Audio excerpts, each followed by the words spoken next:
idea that the world was going to be experiencing this thing called COVID-19. And our lives have changed. Our lives, being alive means we will change. You know, when we move through this thing called life, you don't look the same as you did when you were born. Just saying. So to be able to accept that change is going to happen in our life, it's kind of like Amy indicated, it's a superpower, being able to go with the flow. And then you have this interesting dynamic of relationships. And just this week, as I was receiving a client, she had shared with me, no, I don't have any relationships. And it was fascinating because I shared with her, actually, that's not true. If you dissect the word relationship, you really have the word relate. And so all a relationship is how are you relating to people in your life?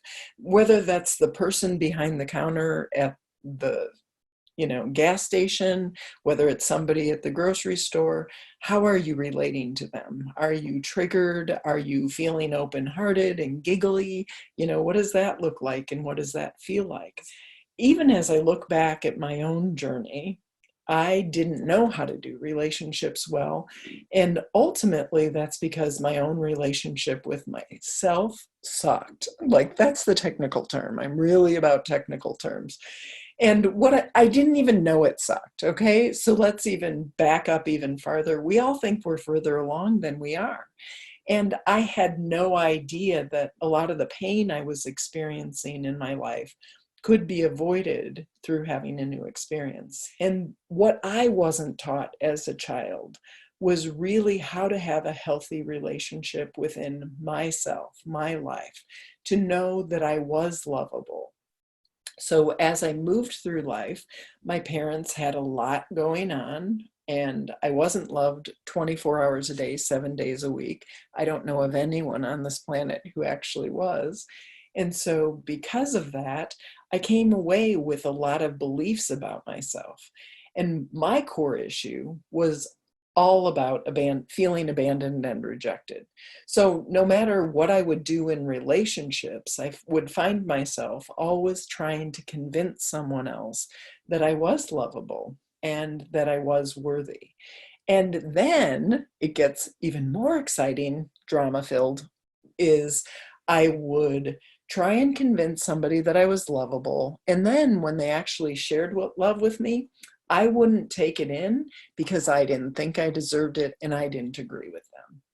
So how annoying is that? How reckless, how not fun. And I didn't think I deserved any better. But again, in connecting with my innocence and yours, we didn't necessarily know in any given moment what it meant to have a healthy relationship. We didn't know about relating with ourselves and what that might look like. And so there's an innocence with that. And also, I want to acknowledge your vulnerability, because your vulnerability and your openness is your power. You get to allow yourself to recognize, if you want to make a change, you have to acknowledge the caca, the shit that's right before you. Pretending and avoiding and denying that it's there isn't your way to health and vibrancy and healing or having a new experience. And how do I know that? I lived the pretending, the avoiding, the denying for decades. It doesn't work. And so I love our community where we get to come together, we get to be real, have real honest conversations, and recognize what it is that we're experiencing and how we can open up to a new possibility and a new experience. In truth, nobody is qualified to judge you, even if they think they are, because we are here and we get to be where we are. When we're born, we don't know how to walk until we do. We don't know how to do a healthy relationship until we do. And so moving into the possibility of acceptance is a really strong key to how we de-dramify our relationships. Wanting someone else to be somewhere they aren't is a recipe for disaster. So I may want my mom or my dad, both of them have passed on at this point, um, but I may have wanted them to be different as parents, but that's not helpful.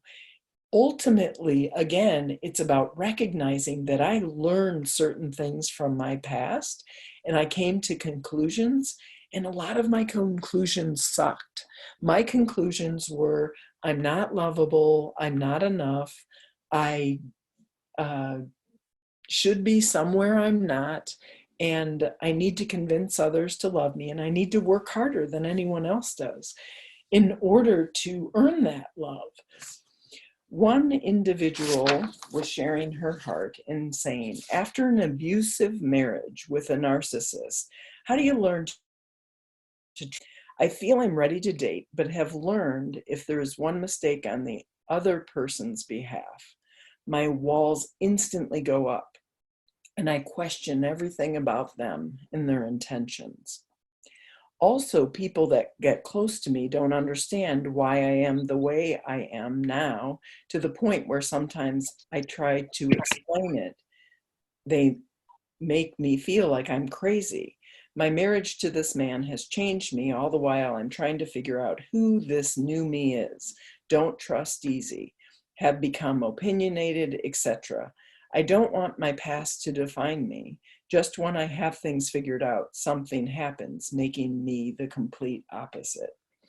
So when we look at relationships, I love this question because really what they're talking about is trust. And when we come to all of these conclusions that we're not lovable, that we need to seek out and get other people's approval, and that becomes our operating system or insulated pathway, where we're just used to automatically giving our power away. That's what we do. We're used to wanting someone else to love us because we don't know how to love ourselves. So we look for that external validation, confirmation.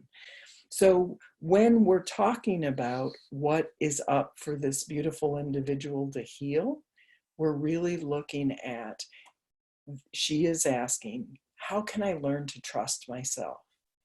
And again, just like learning how to walk, we don't know how to do that until we do. And so giving ourselves the ability to love, value, and respect ourselves in a place of complete and total transformation, recognizing it's going to be hard until it's not, but we need to be aware before we can reach for a new place. So recognizing, oh, I'm not trusting myself. How is that playing out in my life? Oh, look, I'm trying to get Aunt Maud's approval before I do anything. I'll share with you, for myself, growing up, trust was a huge issue. I was like the good girl, right? So I wanted to make sure that as the good girl, I was doing the right thing. And there were so many ways where I was taught that what I was doing wasn't enough, it wasn't valuable, it wasn't worthy. And it's not even that anyone intended that. It's just that everyone had their hands full. And as they were having their hands full, it was my inability to understand that what was being thrown at me wasn't personal at all. So I needed to learn to trust myself from a place of connection. So I'm going to share with you 4 questions that you can connect with yourself that will take you to a place of intimacy with yourself. As I've worked with clients over the past couple of decades, these 4 questions are what I have honed down to that really allow us to relate to what it is that we need and to have that intimacy. Because let's be clear, we can't have intimacy with anyone else without having it with ourselves. So the first question is, how am I feeling? Like, am I feeling angry? Am I feeling hurt? Am I feeling abandoned? Am I feeling rejected? But pay attention to how am I feeling. Now, the good news is your feelings, thank goodness, are not the truth of who you are, but they are indicators as to what's up for you to heal. And so then the second question is, what do I want? What is it that I really want? Oh, I want to feel loved. I want to be heard. I want to be understood. Like, what is it that I want? Now, the third question is a little bit, it's similar, but it's a different nuance. What do I need? And when we ask ourselves, what do I need? It can be the same as what I want, but it's often something different, right? Because I need food, I need water, I need shelter. There are certain things that are non-negotiable. So getting intimate with yourself is making sure you acknowledge. And I want to share with you that vulnerably from my past, I wanted to pretend that I didn't have needs, right? Because I thought if I had needs, then I was needy. Who wants to be needy? No. And so I just was so disconnected from myself that I just pretended I didn't have needs. And that was a really painful way to live, as you might imagine. Now, the fourth question is, how can I get it? So if you say, I need someone else to love me, nope, you're getting called out right now, because this work isn't about getting someone else to control them. You aren't here to control other people. If you try to get someone else to love you, if you try to have someone else be your source, to be your I have happy, you're going to end up disappointed every single time. Ultimately, because no one ultimately 24 hours a day, 7 days a week can be your source. Not happening. So personal responsibility is really important. And again, that last question is, how can I get it? And that means how, if you want to feel loved, how can you open up to loving yourself?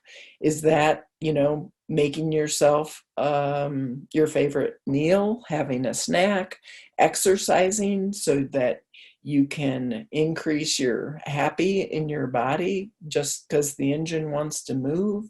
How can you make sure you are taking care of yourself from a place of loving kindness? What pattern am I running? And that's awareness. It's just like within the 4 questions, awareness. How am I feeling here? I'm angry. Oh, wait, good girls aren't supposed to get angry. But the reality is, if we don't say yes to all of our feelings and emotions, pretending and avoiding and denying that they're there isn't the same as freedom of that at all. It's about recognizing, if I'm triggered, it's always mine. That's the number 1 rule. And a lot of times people want to argue about that, but let's decipher it. Because if I'm saying that your wounded behavior is something that, and I'm triggered, like you have told me you hate my shirt, and I'm crushed because, my goodness, I saved, I worked so hard, and you're telling me you're rejecting me essentially because I'm my shirt, right? But sometimes we believe that we need someone else's approval. Why? Because we don't think we're worthy of our own love, of our own approval. So when we look at and know that if I'm triggered, something is coming up for me to heal, then that's the secret sauce, because I can connect with empowerment of myself. When we change our behavior, and when we start putting healthy boundaries in place and say, yeah, you treating me that way is not acceptable because I don't deserve it. So even if we aren't using those words, I will share with you when I did my work and I no longer, I could see the patterns, and I no longer felt like that my dad's unacceptable behavior of wanting to control, wanting to blame, always being the victim. When I could see it for what it was, the only way I could see it cleanly was when I did my work, personal responsibility. If I was triggered, it was my stuff, what was up for me to heal. And then when I could see that he was doing it, then I could just see that it wasn't personal, and I had done that healing transformation where I didn't have to take that on. I didn't have to try and defend myself because I thought I wasn't lovable, or I didn't have to try and be heard in the same manner. So again, when we're triggered, it's our stuff that's up for us to heal.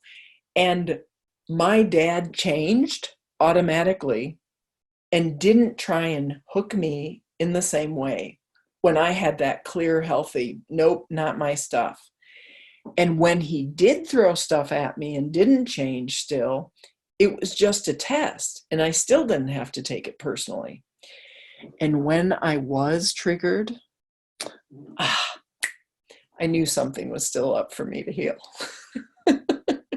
So it's always about the universe of Marcy, the universe of insert your name. So if we want to de-dramify our relationships, it's about making sure that we're present and we give ourselves permission to do an interrupt.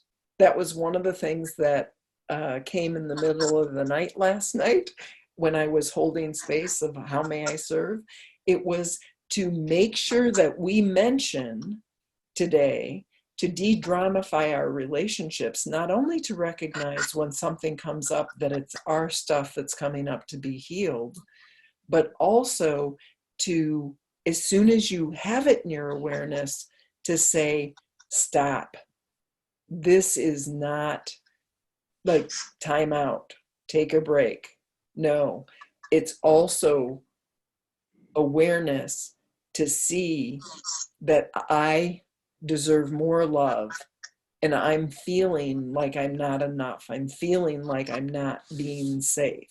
In my first marriage, I used my ex-husband to feel bad about myself because I didn't think I deserved to be treated any better. And then I would, do handstands trying to figure out how to convince him that I was lovable. And then when he did share love with me, I couldn't take it in. So everyone take a deep, deep breath and just allow yourself to look at for yourself, how is it possible for you to fully let love in your life, whether it's yourself or whether it's other people. And it's okay to be disappointed, but if we define our happiness by what is or isn't happening in the world around us, or how we're relating to the world, then we're doomed. And we're arguing for our pain and limitations. So a lot of times we're interested not in a real relationship, but we want a fantasy. We want a relationship to be what it is. So when the truth comes out, then we're not interested in the truth. We just want this relationship to be what we want it to be. So a good portion of my first marriage, I had a happy marriage. Now, I really felt that way. And simultaneously, I wasn't taking care of myself. I didn't recognize the value of having needs. So it was about me being attracted in what my story was. So when we have a fantasy of what we want a relationship to be, and we just play out the story and we're not being real with ourselves, then we can attract people who aren't real because we're more interested in our story. And let's be clear, living our life as a fantasy is a nightmare. You know, the nightmare and the fantasy, those are both the same coin. It's just the opposite sides. Neither one of them is real, and they both cause a lot of pain. So when you talk about, I can't be real with them, honestly, it's not about convincing or changing the other person, but it's about recognizing from a place of choice, what do you want out of the relationship in any given moment? And are you getting it? And what do you need to do from a place of connection to be authentic and open-hearted to yourself?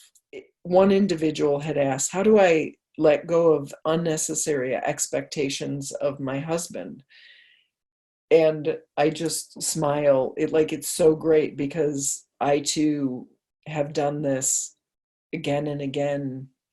It's about not having an expectation of someone being somewhere they're not. It's called acceptance. And yet we don't want acceptance. We want what we want. We want the other person to be open-hearted, to be loving, to be kind, to not be in a self-centered asshole. And yet, what are we going to do about it? Like, okay, if we want someone else to love us, how about what are we doing to make sure that we are offering love to ourselves and not expect it to come from a place where it doesn't? Wanting to go to a hardware store to get a gallon of milk doesn't work. So it's about wanting to get love from someone who doesn't love themselves. That doesn't happen. And so when someone had asked the question, what can I take away from the session to help me bring myself back to the healing when I feel like I'm slipping back into familiar patterns? That's awareness. That's being able to say, stop, cancel, cancel, cancel, and be in a place of awareness. That's the first thing. Not even trying to get somewhere, not trying to be enlightened in the next moment or to be a good girl. Just be aware. Oh, look, just like a super sleuth finder, you're just trying to navigate through the terrain, so you want to get all the information. Oh, look, I just gave my power away completely in this exchange. And then when you notice it, just stop, cancel, cancel, cancel. Maybe the next step is to not engage in it, or to not engage in it for as long. Oh, look, I just exploded because I want them to hear me. Okay, I'm going to give myself a good listening to. I'm going to grab my journal and I'm going to go ahead and just absolutely write. But I want to acknowledge that when we can't forgive someone else, a lot of times people are pretending to be so spiritual that, no, I forgive mom and dad because they didn't know any better. And the reality is they didn't know any better. However, if we don't acknowledge that we're fucking pissed and our feels are hurt and we feel destroyed or whatever the real emotion is, then we get stuck in avoiding, pretending, and denying. So the very first step is often what people don't want to do. And that's about get real and go into the feelings of, I am hurting. And this is why. And this is what I wanted. And this is what I didn't get. And look at the anger and really be real and honest. Now, sometimes people get confused with what I'm saying, that it's just allowing yourself to eat shit cakes and take shit baths and be abusive to self by getting stuck in it. That's not what's going on here. It's about really allowing ourselves to get real and to drop into being real and honest with ourselves. And I want to take people into a short little practice of connection with self, because this is really about de-dramifying the relationships. And how do we do that? We do that from a place of truly connecting with ourselves. So everyone taking a deep, deep breath and using your breath to sink into your body. And as you do so, allowing yourself to make a request. I now ask to open to releasing any and all blocks to trusting myself. I recognize that in my past, I haven't known the light, the love, and the truth that I am. And at this time, I forgive myself for not forgiving myself.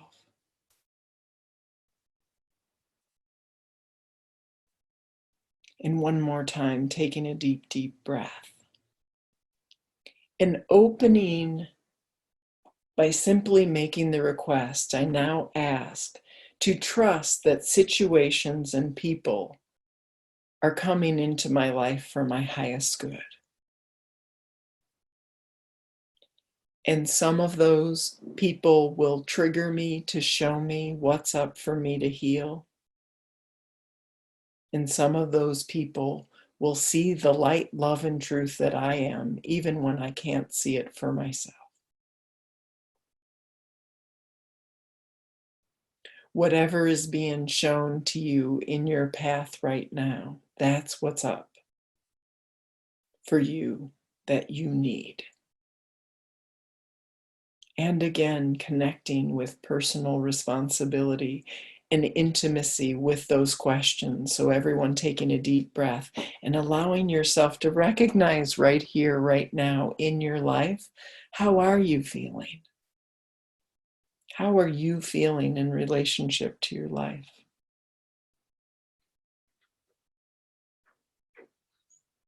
What is it that you need in your life? What is it that you need right here, right now?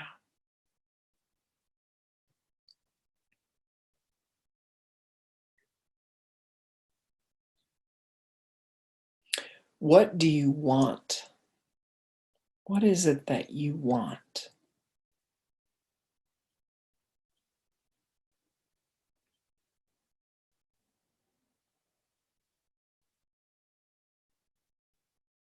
You want to be seen. You want to be respected.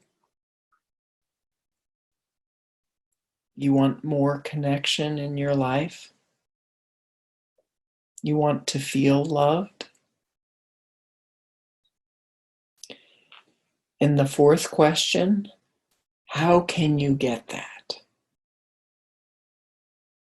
How can you get that for yourself? So instead of trying to control someone else, I want fill in the blank of the name to be more loving towards me. Yeah, that's a great request, but it's not their responsibility. And if I wait for this world to be sane and to be loving and to be kind, I'm going to be miserable.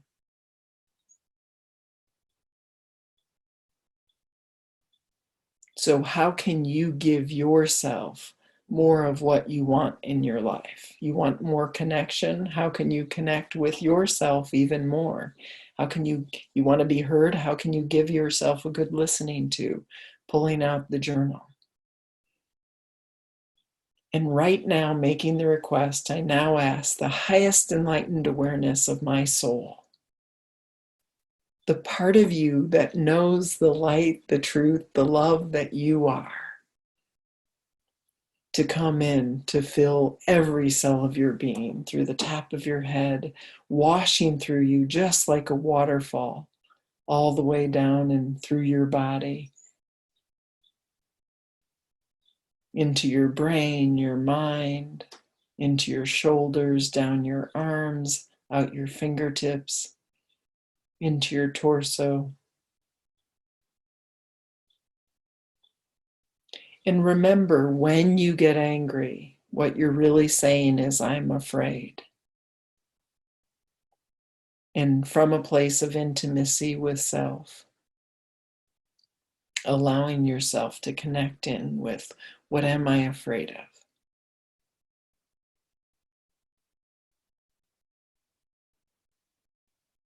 Remembering you deserve more love, not less. and truly inviting the ascended masters and above into your light stream, your life stream, your infinity stream, inviting this energy of pure consciousness into your past, into your present, and into your now. Again, you are love, you are love, you are love, and you are loved. You are loved, you are loved.